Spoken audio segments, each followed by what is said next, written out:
Aký bol rok 2025 na finančných trhoch? Trump, clá, rozkolísaná geopolitika, pokračujúci trend umelej inteligencie a akcie, ktoré opäť rástli. A čo nás čaká po takomto akciovom roku? Poďme si to spolu prejsť v januárovom investičnom zoome od ČSOB.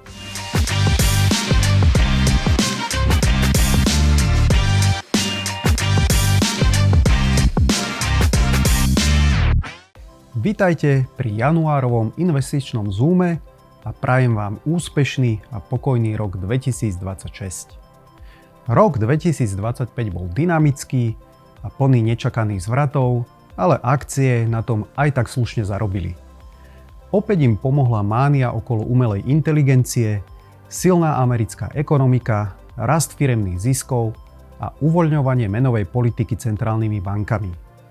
Býčí trh tak oslávil už 3. rok života. Do roku 2026 vstupujeme so striedmym optimizmom. Akcie stále vďaka vlne umelej inteligencie môžu naďalej priniesť slušné výnosy, dlhopisy sa však vracajú do hry. Neistá geopolitika sa nám pripomenula hneď v úvode nového roka.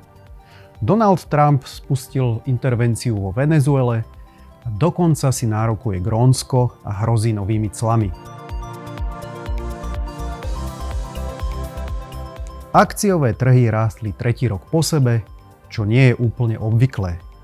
Téma umelej inteligencie a veľké technologické firmy ťahali trhy nahor, no ku koncu roka už bolo cítiť, že investori trochu vytriezveli.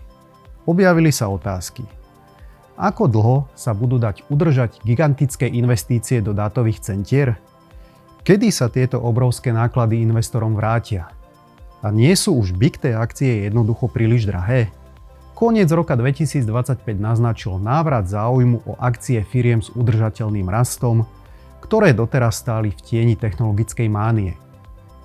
Zaujímavé môžu byť európske trhy, ktoré sú cenovo výhodnejšie a v raste ich podporí nemecký fiškálny stimul.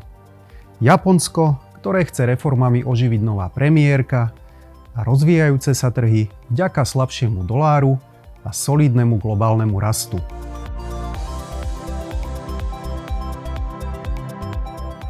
V roku 2025 centrálne banky naplno začali uvoľňovať menovú politiku. Nižšie sadzby priniesli pokles výnosov dlhopisov s kratšou splatnosťou, dlhšie ale rástli kvôli ďalšiemu zadlžovaniu štátov. Firemné dlhopisy zarobili, no v roku 2026 to môže byť o niečo menej.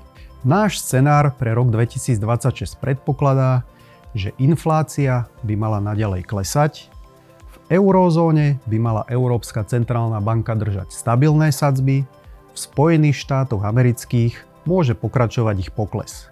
Prostredie tak bude priaznivé pre akcie aj dlhopisy. V zmiešaných portfóliách Horizon KBC v rámci nášho riešenia Strategy Plus tak držíme vyvážené váhy jednotlivých aktív.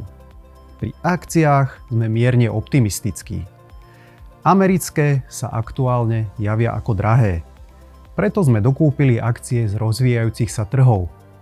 V prostredí vysokých valuácií akcií a rozkolísanej geopolitiky pod taktovkou Donalda Trumpa je ale obozretnosť na mieste.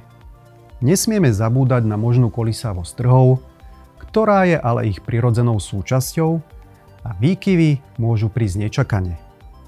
Časovanie trhu znie lákavo, ale dlhodobo nášmu portfóliu škodí. Čakanie s investovaním na vhodnejší moment nás pripravuje o výhody zloženého úročenia a lepší výnos. Smart investor s dobre zvolenou investičnou stratégiou zostáva zainvestovaný v každom počasí a má na pamäti svoj investičný cieľ.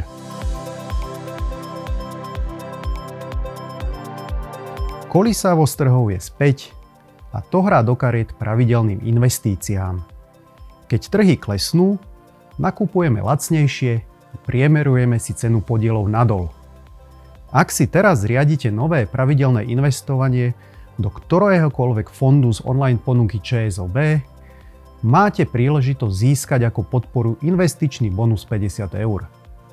Pre viac informácií sa s dôverou obráťte na vášho privátneho bankára. Ďakujem, že ste si našli čas na januárový Zoom. Teším sa opäť na budúce. Dovidenia.